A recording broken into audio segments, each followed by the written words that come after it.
kembali lagi di video kali ini masih bersama kelompok 6 dengan Esther Hana Gunawan, Evita Sari, Khairunisa Latifa, dan Rachel Simanjuntak.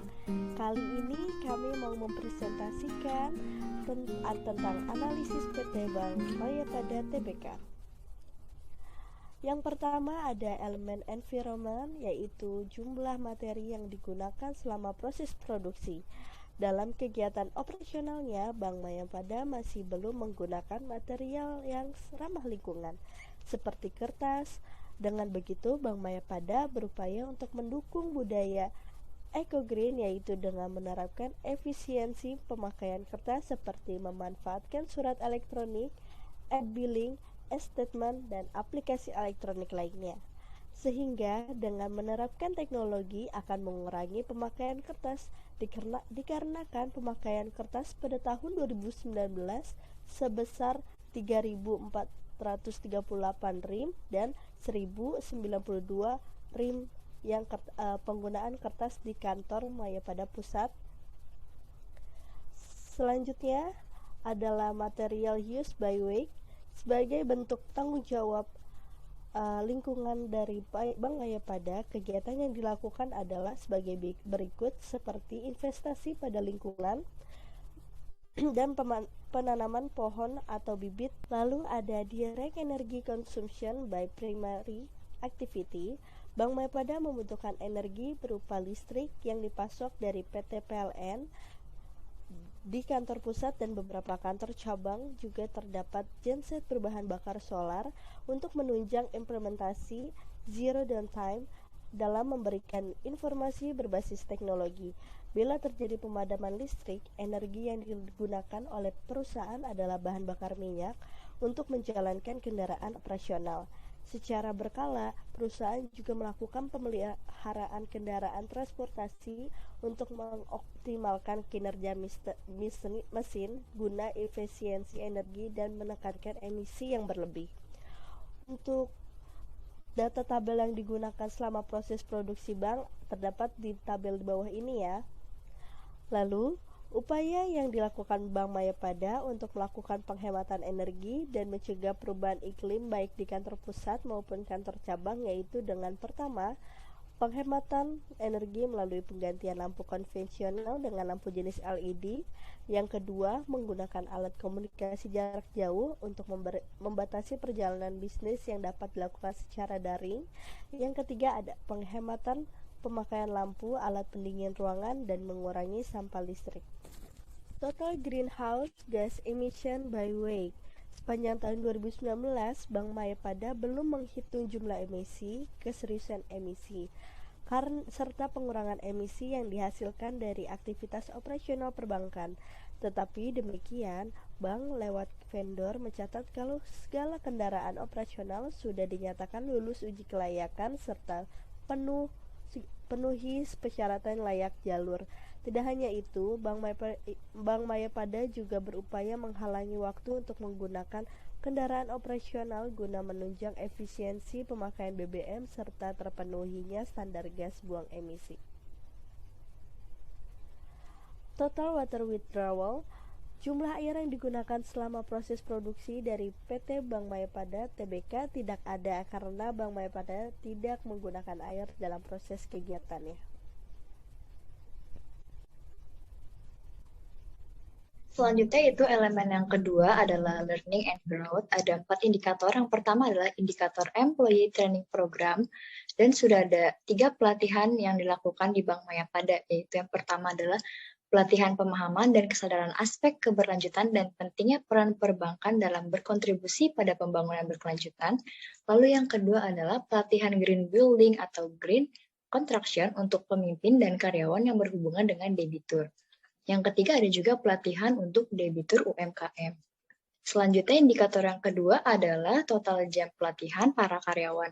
Bisa dilihat dari tabel yang kami tampilkan bahwa dari tahun ke tahun mengalami kenaikan.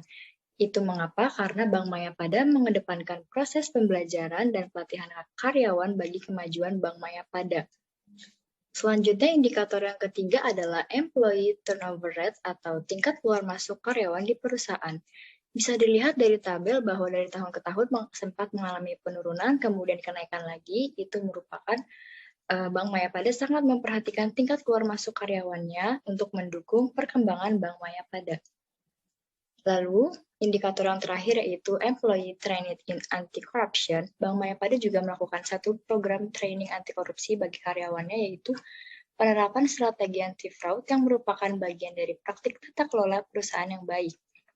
Kemudian ada 4 sistem pengendalian fraud dari Bank Mayapada ini. Yang pertama yaitu pencegahan, yang kedua deteksi, yang ketiga investigasi, pelaporan, dan saksi, dan yang keempat adalah pemantauan, evaluasi, dan tindak lanjut. Elemen yang selanjutnya adalah internal process. Yang pertama ada non-compliance with laws and regulation. Tidak ditemukan adanya denda yang harus dibayar oleh perusahaan karena melanggar hukum dan peraturan yang berlaku.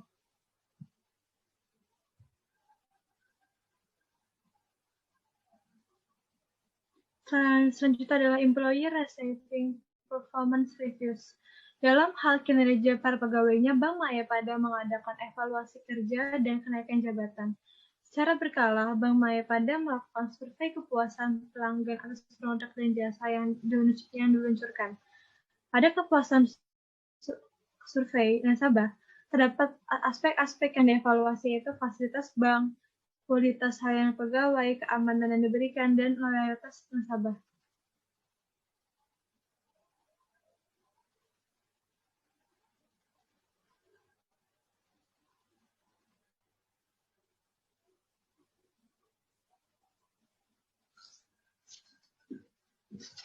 Selanjutnya adalah total karyawan. Jumlah karyawan berdasarkan jenis kelamin masih didominasikan oleh wanita. Jumlah karyawan berdasarkan usia pada tahun 2017, 18, 19 didominasikan oleh wanita, baik dari usia kurang dari 30 tahun hingga di atas 50 tahun.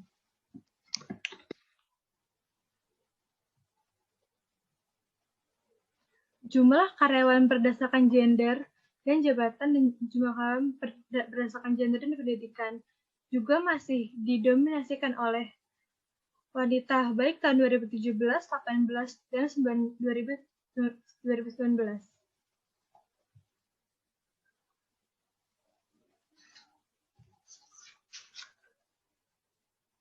Jumlah karyawan berdasarkan gender dan status tenaga kerjaan. Jumlah karyawan berdasarkan gender dan status tenaga kerjaan didominasikan oleh wanita, baik pegawai tetap ataupun karyawan tidak tetap. Jumlah karyawan berdasarkan gender dan usia juga sama seperti yang lainnya, didominasikan oleh wanita, baik usia kurang dari 30 tahun hingga lebih dari 50 tahun.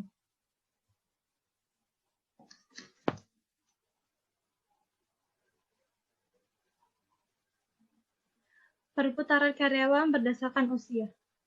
Pada tahun 2019, karyawan masuk rekrutmen terbanyak pada umur 21 tahun hingga 30 tahun. Perputaran karyawan berdasarkan gender pada tahun 2017 ke 2018 mengalami kenaikan, sedangkan pada tahun 2018 ke 2019 mengalami penurunan.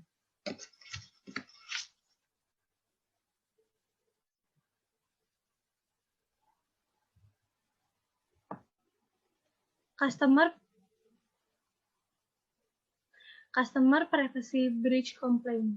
Di Bank Mayapada, pengaduan nasabah termasuk masyarakat dibedakan menjadi dua. Yang pertama yaitu masyarakat selaku nasabah yang melaporkan hal-hal seperti pengaduan dan ketidakpuasan terkait produk dan layanan perbankan. Dugaan fraud yang dilakukan oleh karyawan dan yang lainnya. Yang kedua yaitu masyarakat umum, nasabah maupun bukan nasabah, yang melaporkan pengaduan atas kegiatan Bank Mayapada yang berkesinambungan dengan mereka, seperti kegiatan produk dan layanan perbankan, kegiatan sosial, dan yang lainnya.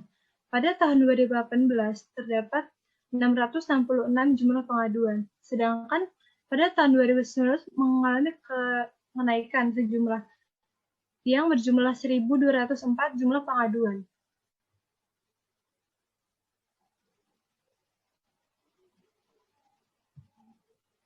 Customer Satisfaction Market Surveys. Bank Mayapada melakukan survei kepuasan pelanggan atas produk atau jasa perbankan yang diluncurkan. Pada survei kepuasan nasabah, terdapat aspek-aspek yang dievaluasi, yaitu fasilitas bank, kualitas layanan, keamanan, dan loyalitas nasabah. Survei kepuasan nasabah dilakukan pada tahun 2017 dengan mendapatkan nilai 4, yaitu kategori baik. Di tahun 2019, Bank Mayapada tidak melakukan survei kepuasan nasabah.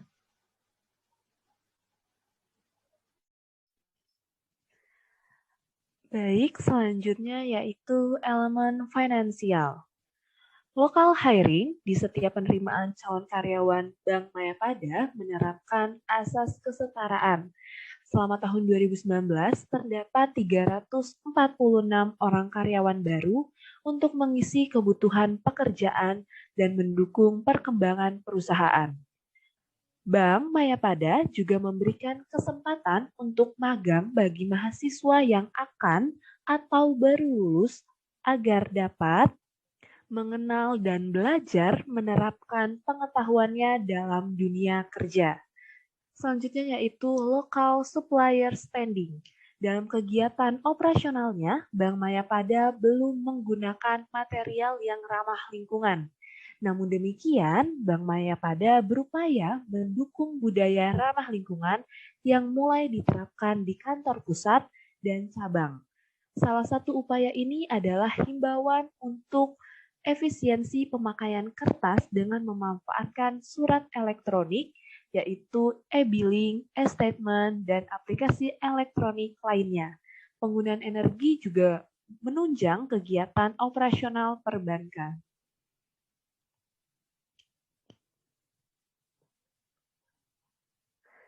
Nah, pada pendapatan Bank Mayapada kita bisa melihat di tabel seperti ini. Pada tahun 2017, 2018, sampai 2019, Bank Mayapada mengalami peningkatan pendapatan bank yang mencapai 11,81% yang tercatat pada 2019, yaitu 8,94 triliun.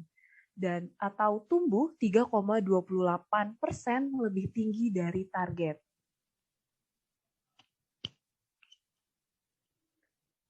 Selanjutnya yaitu financial implication due to climate change.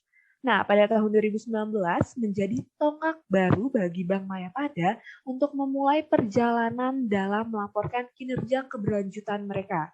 Laporan keberlanjutan berisi kinerja ekonomi, sosial, dan lingkungan yang berbasis pada prinsip triple bottom line, yaitu people, profit, plan, atau disebut dengan 3P.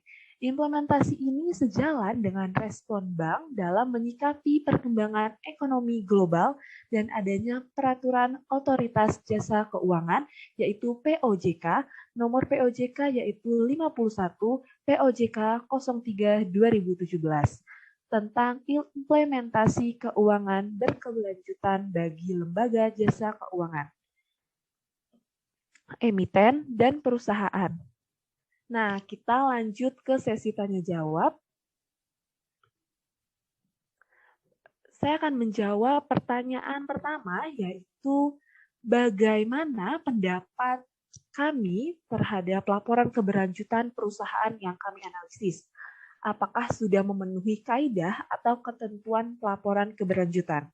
Nah, menurut kami, perusahaan yang kami analisis yaitu Bank Mayapada sudah memenuhi kaidah atau ketentuan pelaporan keberlanjutan. Karena dalam laporan keberlanjutan perusahaan Bank Mayapada memuat kinerja ekonomi, keuangan, sosial, dan lingkungan hidup perusahaan dalam menjalankan bisnis keberlanjutan. Laporan keberlanjutan juga diterbitkan juga berisi dampak ekonomi, lingkungan, dan sosial yang disebabkan oleh kegiatan operasional sehari-hari. Dalam penyusutan laporan keberlanjutan, ini juga ditampilkan nilai-nilai dan model tata kelola perusahaan yang menunjukkan hubungan antara strategi dan komitmen terhadap ekonomi global keberlanjutan dan memberikan pandangan kepada masyarakat mengenai tanggung jawab sosial dan lingkungan baik secara positif maupun negatif. Untuk pertanyaan yang kedua, kesulitan terbesar perusahaan dalam melaksanakan laporan keberlanjutan adalah kesulitan untuk menghubungkan antara keberlanjutan dan bisnis sebagai tujuan akhir. Karena selama ini, umumnya secara tradisional bisnis harus mendapatkan maksimalisasi profit agar bisa dilihat layak sebagai pertumbuhan modal untuk kepentingan pemegang saham. Pertanyaan selanjutnya adalah apa saran yang Anda berikan ke perusahaan dalam membuat laporan keberlanjutan? Saran yang kami berikan ke perusahaan dalam membuat laporan keberlanjutan adalah sebaiknya perusahaan meningkatkan pengungkapan indikator tertentu yang masih memiliki tingkat indikator rendah dan mempertahankan indikator yang memiliki pengungkapan yang sudah tinggi, dan juga perusahaan menambah informasi kualitatif dan kuantitatif perusahaan agar mendapatkan hasil yang lebih akurat. Selanjutnya, pertanyaan terakhir adalah bagaimana prospek laporan keberlanjutan di Indonesia untuk tahun-tahun ke depan. Menurut kami, prospek laporan keberlanjutan di Indonesia akan semakin berkembang. Kenapa? Itu karena laporan keberlanjutan sangat diperlukan untuk mengukur sejauh mana perusahaan dianggap akuntabel terhadap seluruh stakeholder untuk mendukung upaya pembangunan berkelanjutan. Selain itu, laporan keberlanjutan juga merupakan platform utama dalam mengkomunikasikan kinerja dan dampak keberlanjutan dari lingkungan. Maka, laporan keberlanjutan dasarnya bentuknya itu laporan tentang kinerja lingkungan dan sosial organisasi yang sangat penting bagi Bank Mayapada. Sekian presentasi dari kelompok kami. Mohon maaf apabila ada kesalahan kata atau kekurangan karena kami adalah manusia yang tidak luput dari kesalahan. Jangan lupa like, komen, dan subscribe video ini. Apabila kamu merasa video ini sangat memberikan wawasan bagi kamu boleh share video ini. Sekian, terima kasih. Sampai jumpa.